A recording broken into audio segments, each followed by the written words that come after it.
सबसे पहले पंडित गौरव पुरसिया जी, आपका लाइव 24 न्यूज चैनल में आपका हार्दिक स्वागत है। आज जी नमस्ते।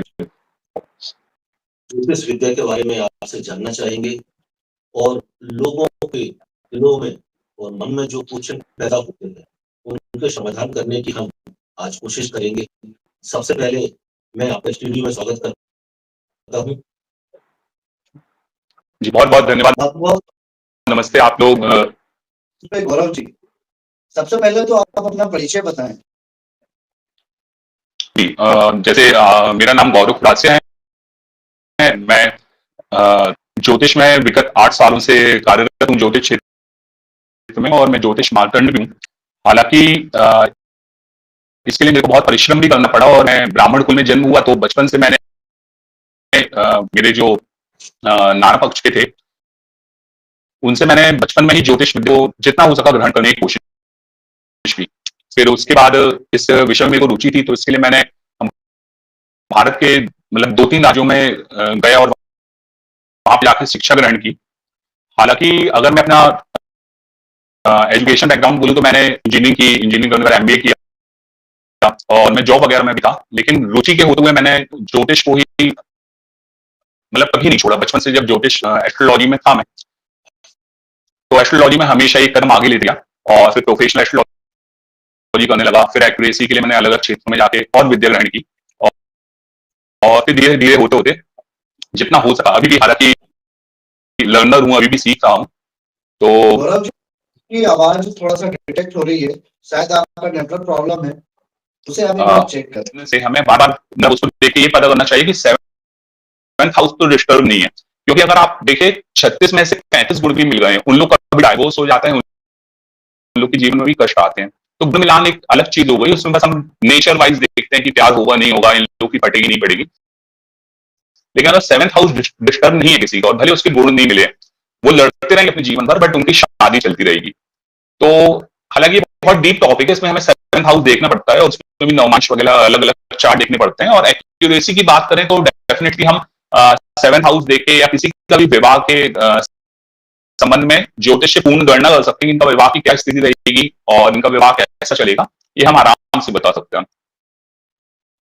जैसा कि ज्योतिष से एक व्यक्ति के भविष्य बता देता है, तो हम थोड़ा इस शो में प्रैक्टिकली कुछ करें। जैसे कि हमारे बाजू में जो है एंकर अनिल जी बैठे हुए हैं, आप इनके बारे में कुछ करिए।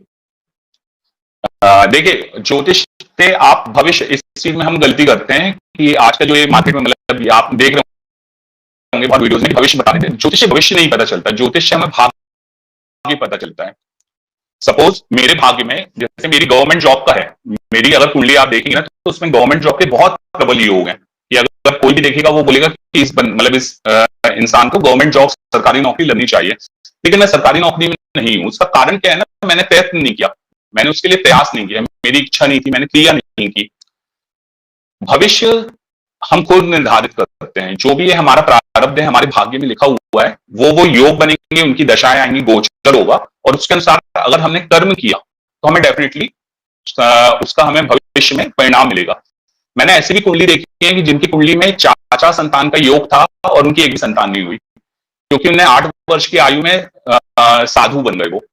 तो ये कुछ चीजें हमारे कर्मों पे निर्धारित होती हैं। तो भाग्य तो डेफिनेटली आप बता सकते हो कि इनके भाग्य में ये चीजें लिखी हैं कि मृत्यु अब होगी, इस साल में इनकी शादी का योग है। बट अगर उस काल खंड में अगर उन्होंने कर्म किया तो डेफिनेटली हो जाता है।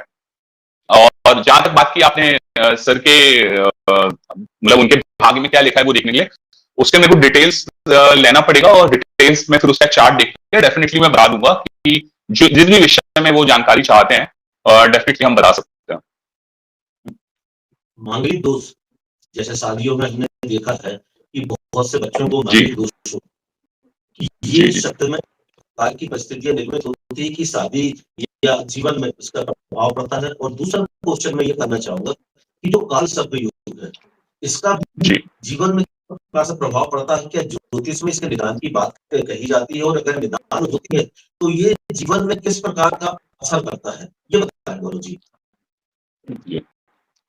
आपने बहुत ही अच्छा प्रश्न पूछा है, और ये ज्योतिष का एक ऐसा टॉपिक है जो हर व्यक्ति जिसके लिए जिज्ञासु रहता है है, जिज्ञासा वश पूछता है। देखिए, मांगलिक दोष क्या होता है कि अगर किसी भी लड़का हो या लड़की हो, उसकी कुंडली के प्रथम भाव में first house, fourth house, 7th, 8th या 12th हाउस में अगर मंगल देव विराजमान है, तो उस स्थिति में हम कहते हैं कि ये व्यक्ति मांगलिक है। मांगलिक होने से क्या होता है कि मंगल का जो मिलान होता है वो इसलिए देखा जाता है कुंडली में कि मांगलिक है ही नहीं है, कि जिस भाव में भी मंगल बैठा है उस भाव को लेकर व्यक्ति थोड़ा अग्रेसिव हो जाता है, क्योंकि मंगल का जो तत्व है, जो नेचर है, वो उग्रता लाता है। और व्यक्ति अगर मान लीजिए 7th हाउस में है, तो माना जाता है कि 7th हाउस में शादी में यहां तक की नौबत आ जाएगी कि मारा पीटी हो सकती है ना, हाथ उठा सकते हैं। फर्स्ट हाउस में तो व्यक्ति बहुत गर्म स्वभाव का रहेगा, ये चीजें हम मानते हैं। और इसके बारे में आपने हमेशा सुना होगा कि मंगल अगर मांगलिक है तो मांगलिक से शादी करें। देखिए, एक्चुअली क्या होता है ना, मंगल दोष को बहुत गलत तरीके से प्रेजेंट किया। मंगल ऐसे काम नहीं करता।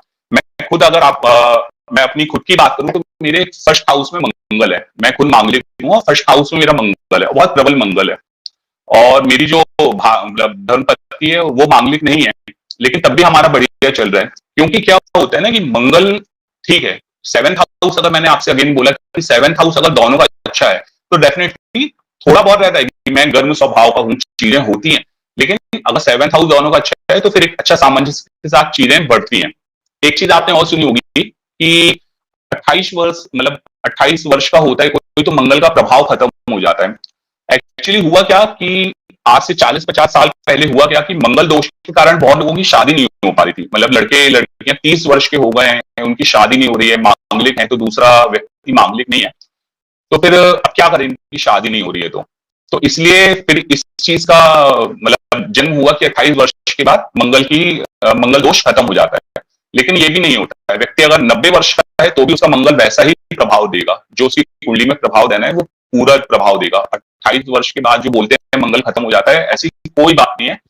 और काल सर्प दोष की बात करें तो काल सर्प दोष भी पिछले 60-70 सालों से ही मतलब ज्योतिष में ऐड किया गया है कि अगर राहु केतु एक जगह बैठ जाते हैं, उनके अक्ष के एक तरफ पूरे ग्रह आ जाते हैं, चाहे नीचे आ जाए ऊपर आ जाए आजू बाजू, तो उस स्थिति में हम काल सर्प दोष बोलते हैं। लेकिन इसका भी अगर आप प्राचीन वैदिक ज्योतिष से बात करें तो काल सर्प दोष का भी कोई ऐसा मतलब इसको दोष नहीं है कि ये जिसकी कुंडली में होगा उसके साथ कोई अशुभ ही होगा। क्योंकि मैंने ऐसे बहुत कुंडलियां देखी हैं, मेरा निजी अनुभव है कि बहुत सी कुंडली मैंने देखी है, मतलब वो एक मेरे जातक मतलब जजमान है, उनने स्टार्टअप किया, वो दिल्ली के हैं, स्टार्टअप किया उनने, और आज उनकी कंपनी मतलब 10-12 करोड़ का उनका टर्नओवर है। उनका काल सर्प दोष है, उनको बहुत लोगों ने भ्रमित किया कि काल सर्प दोष है, आप करोगे तो ये होगा। काल सर्प दोष भी ऐसे काम नहीं करता है।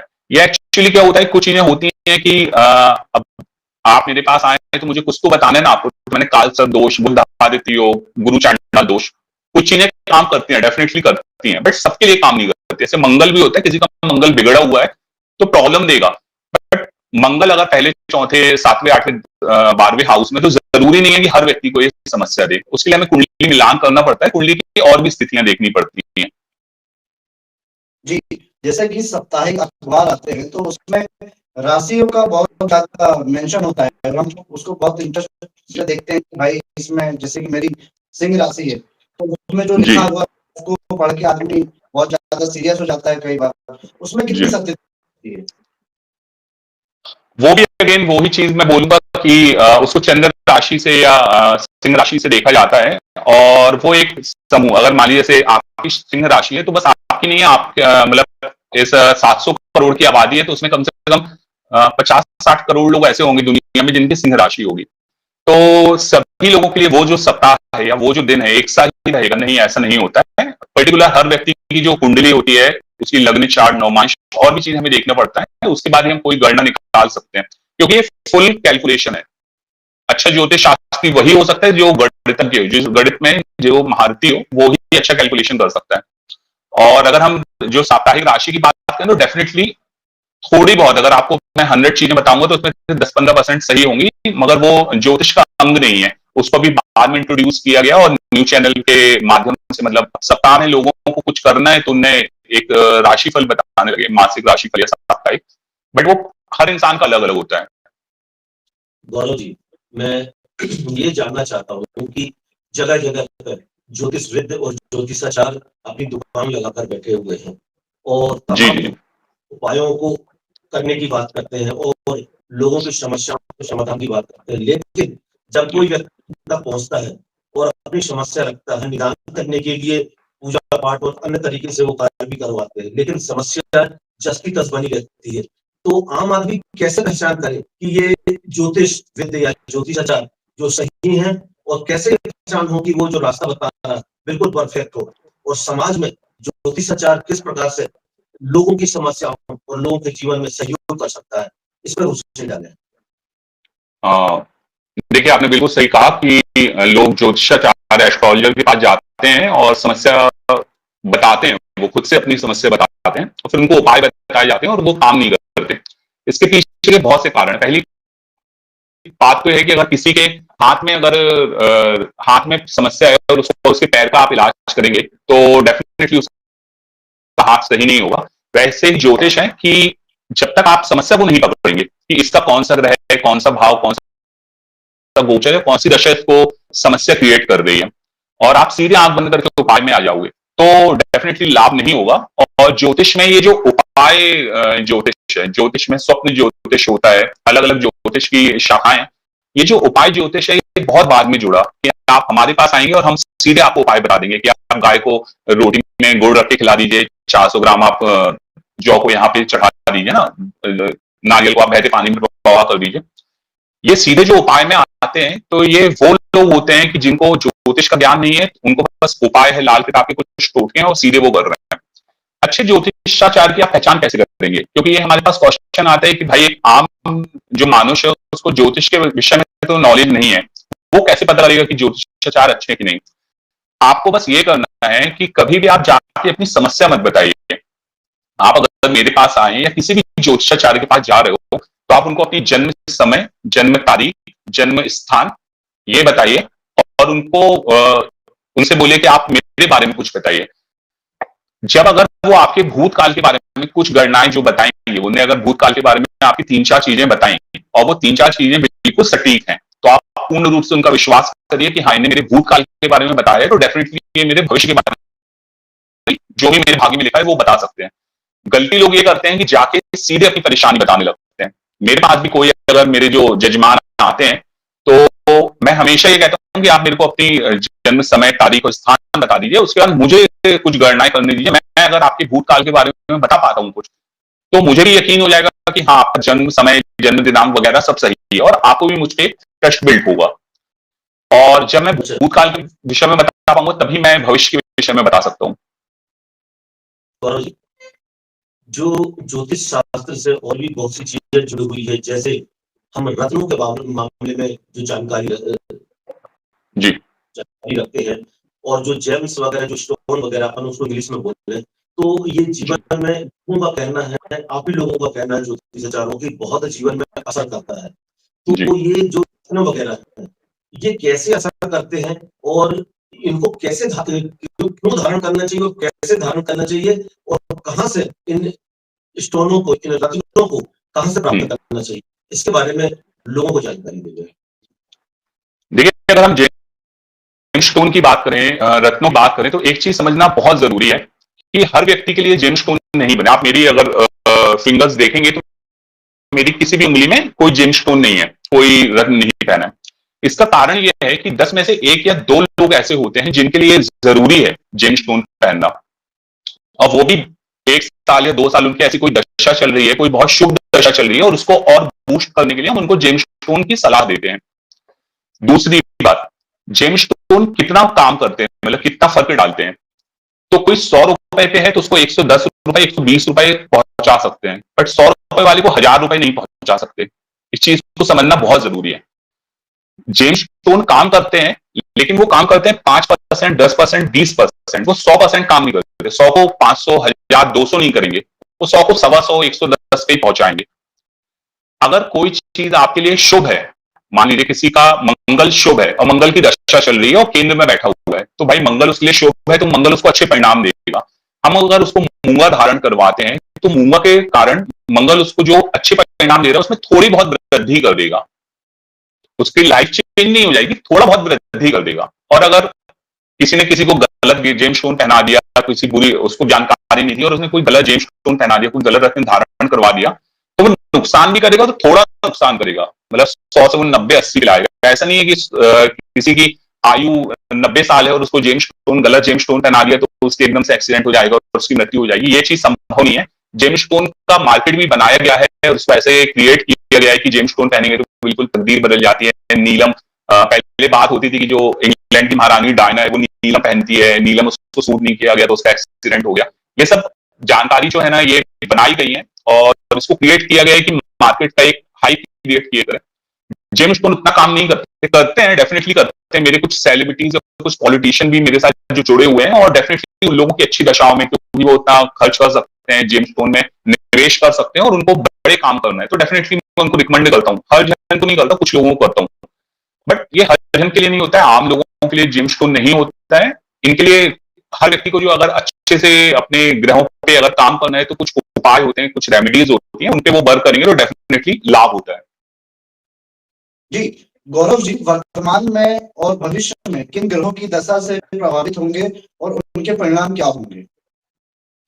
देखिए, हर जन की जो कुंडली होती है, जैसे मेरी कुंडली में कोई अलग दशा चल रही है मेरी, और आपकी कुंडली में कोई अलग दशा चल रही है। अब डिपेंड करता है कि शुभ दशा है कि अशुभ दशा है। शुभ दशा है तो अच्छा वक्त चल रहा है आपका, अशुभ दशा है तो हम ये मानेंगे कि अशुभ वक्त चल रहा है, बुरा वक्त चल रहा है। मैं साफ बोलता हूँ कि अशुभ दशा मतलब बुरा वक्त और शुभ दशा मतलब अच्छा वक्त। ग्रहों का गोचर कैसा है, कोई भी घटना है, अगर मान लीजिए किसी की शादी होनी है, अब शादी होनी है तो शादी उसकी कुंडली में प्रॉमिस है कि हाँ इस व्यक्ति की शादी होनी है। अब शादी कब होनी है, जब अच्छी दशा आएगी, सप्तमेश की आएगी, सप्तमेश के नवमांशपति की आएगी, मतलब एक दशा होती है, वो दशा आएगी और उस वक्त ग्रहों का जो गोचर है, ग्रह अपनी एक गति से ब्रह्मांड में घूम रहे हैं, उनका जब गोचर रहेगा कि हाँ इस ग्रह ने इस भाव को पकड़ा, इस ग्रह ने इस भाव को पकड़ा, वो निर्धारित करता है कि हाँ इस व्यक्ति की 38 साल की उम्र में शादी होगी कि 35 में होगी कि 25 में होगी कि 18 में होगी। प्रॉमिस पहले हम कुंडली में देखते हैं कि प्रॉमिस है कि नहीं, कोई भी अगर घटना घटनी उसका प्रॉमिस देखते हैं और फिर प्रॉमिस है तो कब होगा, वो घटना कब घटेगी, हमको वो देखना रहता है। तो इसलिए हम दशा गोचर वगैरह देखते हैं और उससे हम डेफिनेटली बताते हैं कि हाँ ये मंथ में आपकी शादी हो जाएगी, 2026 के इस मंथ में फरवरी में आपकी शादी हो। ये चीज हम ऐसे निर्धारित करते हैं। गौरव जी, अब हम आपसे अंतिम क्वेश्चन करेंगे, क्या जो विद्या जो है आदमी के स्वास्थ्य पर कितना असर करती है और कितना तरह उस पर प्रभाव डालती है, एक चीज, और दूसरा इसका निदान क्या ज्योतिष विद्या या ज्योतिष के बीच में कहीं छुपा हुआ है स्वास्थ्य के मामले में, जो आम नागरिक जो उम्मीद रखता है ज्योतिष? जी देखिए, जो टॉपिक है मतलब इसको मेडिकल एस्ट्रोलॉजी कहते हैं और ये टॉपिक जो है ये आपने बहुत ही मतलब सबसे कीमती टॉपिक है ज्योतिष का, और ये मेरे दिल के बहुत करीब है, क्योंकि मैं मेडिकल एस्ट्रोलॉजी में बहुत सी ऐसी भविष्यवाणी कर चुका हूं जो हमेशा 100% एक्यूरेट, 95 हुई है बट 195 के बीच में रहती है मेरी।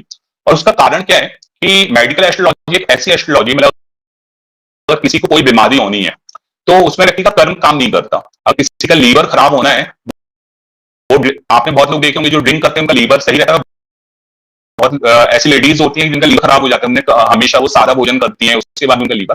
तो मेडिकल एस्ट्रोलॉजी में कर्म काम नहीं करता, बाकी चीजों में तो करता है। भाई शादी है, व्यक्ति ने अगर संन्यास ले लिया तो उसकी शादी नहीं हुई, गवर्नमेंट जॉब उसने प्रयास नहीं किया उसकी गवर्नमेंट जॉब में लगी। मेडिकल एस्ट्रोलॉजी 195 to 100% काम करती है। हम पहले से बता सकते हैं कि इसको किस संदर्भ में किस समस्या का, मतलब किस कालखंड में इसको कौन सी समस्या होगी, अगर इसको कोई बीमारी होनी तो कब होनी है। पहली बात तो ये है कि मेडिकल एस्ट्रोलॉजी 100% काम करती है, बहुत एक्यूरेट काम करती है, और इसमें मेरे को बहुत महारत हासिल है क्योंकि मैंने मेडिकल एस्ट्रोलॉजी में बहुत काम किया है और मेरी बहुत निजी अनुभव भी है, मेरा बहुत एक्सपीरियंस है, मुझे इसमें बहुत फलादेश दी है मैंने। इसका उपाय की जो आप बात कर रहे हैं ना, देखिए एक चीज हमको समझना चाहिए कि उपाय जो होता है ना, हर चीज का उपाय नहीं होता, बहुत सी चीजें हैं मेडिकल एस्ट्रोलॉजी में 80% चीजों पे उपाय काम करता है। अगर हमें पहले से पता है कि ये कालखंड में इसकी ये समस्या होने वाली है, डेफिनेटली उपाय काम करता है। लेकिन अगर किसी व्यक्ति को समस्या हो चुकी है तो उसके बाद हम बोलेंगे कि 80% 70% इतने ही परसेंट उपाय काम करेगा। उसका कारण क्या है कि हर चीज का 100% उपाय नहीं होता है। तो जैसे मैं एस्ट्रोलॉजर हूं, मेरे को हर विषय का उपाय, मतलब हर समस्या उपाय पता है, बट मेरे ऊपर भी समस्याएं आती हैं और जितने भी एस्ट्रोलॉजर है सबके दशाओं में उनके ऊपर अच्छी दशा भी रहती है, बुरी दशा भी रहती है। तो हम उपाय को हम 100% तो नहीं कह सकते, बट हाँ, भावी मेट सके त्रिपुरारी, जो ईश्वर है वो बदल सकते हैं कुछ भी, परमपिता परमेश्वर की सत्ता है। तो हम यही बोलेंगे कि अगर आप उपाय करते हो, श्रद्धा है, भाव है, और आपने सही उपाय किया, सबसे पहले बीमारी को सही पकड़ा और उसका सही हल किया, तो डेफिनेटली चांसेस है कि उपाय आपके लिए काम करेगा और आप जिस भी परेशानी उसका निदान होगा। तो मेडिकल एस्ट्रोलॉजी बहुत ही सटीक होती है। गौरव जी, हम आप अंतिम क्वेश्चन आपसे ले रहे हैं, संक्षेप में जवाब जी। दीजिए। ये आदिकाल से हम लोग सुनते चले आ रहे हैं ज्योतिष विद्या के बारे में, और जी। भविष्य में भी लगातार बहुत से चीजें सामने आती है। समाज जी में जी जी वर्तमान में जो परिदृश्य है, आम आदमी ज्योतिष विद्या पे क्यों विश्वास करे और किन लोगों पे विश्वास करे, ये अंतिम क्वेश्चन आप ही बताएं। जी। देखिए, ज्योतिष विद्या पे वो इंसान, मतलब उस व्यक्ति को विश्वास करना चाहिए जिसको पुनर्जन्म पे विश्वास है, क्योंकि ज्योतिष में ऐसा माना जाता है कि हमारे जो भी कर्म है, या तो हमें इस जन्म में इसकी सजा मिलेगी, या इसका फल मिलेगा, या आने वाले जन्म में मिलेगा। और मेरा जिस घर में जन्म हुआ, मेरी जो हाइट हेल्थ है, जो मेरे को बीमारियां आई, जो मेरी एजुकेशन है, जैसे मेरे भाई बहन थे, मेरा प्रारब्ध है। पिछले जन्म में मैंने कुछ ऐसा किया होगा जिसके कारण मेरे को अच्छी बुरी हर प्रकार की चीजें मिली। तो जो व्यक्ति अपने कर्मों पे भरोसा विश्वास रखता है कि उसको पता है कि उसके कर्मों का फल उसको मिलेगा, वो व्यक्ति को ज्योतिष पे विश्वास रखना चाहिए। और ज्योतिष इंसान की मदद कैसे कर सकता है कि उसको भविष्य में जो भी उसके भाग्य में लिखा है उसमें एक दृष्टि प्रदान करता है, और वो दृष्टि अगर उसको पता रहेगा कि भाग्य में क्या लिखा है तो उसके अनुसार चीजें कर सकता है। और अच्छे ज्योतिषाचार्य तक, या जो सही जानकारी या गणनाएं करी उनका कैसे पहुंचे, तो मैंने आपको एक साधारण सा उसका फॉर्मूला बताया कि आप जिस भी व्यक्ति के पास जाते हैं, जिस भी एस्ट्रोलॉजर के पास जाते हैं, आपको बस अपना जन्म का पूरा डिटेल्स देना है, उसके बाद उसको बोलने देना है।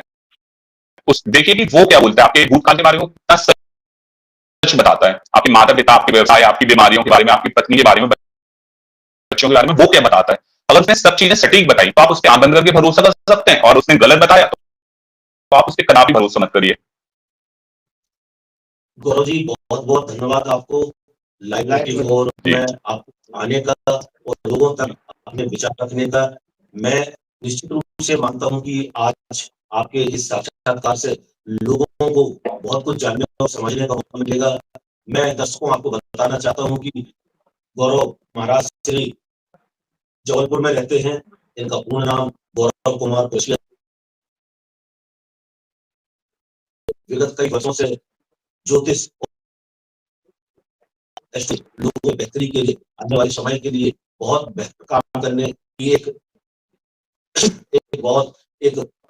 कार्य करने में लगे हुए हैं, और आने वाले समय में निश्चित रूप से हम इनसे मुलाकात करना चाहेंगे, व्यक्तिगत रूप से मिलना चाहेंगे, और जो भी लोग इनसे मिलना चाहते हैं इनका पता हम अपने आने वाले अभी इसके आखिरी में साक्षात्कार के अंत में वो एड्रेस हम दे देंगे। और हम भी चाहेंगे महाराज श्री से कि वो आने वाले समय में लोगों के लिए बेहतर उपाय बताएं, उनके जीवन में उनके कष्टों का बताएं, और उनके जीवन में समृद्धि लाने की पूरी कोशिश करें। आपका एक बार पुनः बहुत बहुत धन्यवाद, बहुत बहुत आभार। जी, आपका बहुत बहुत धन्यवाद। जी जी।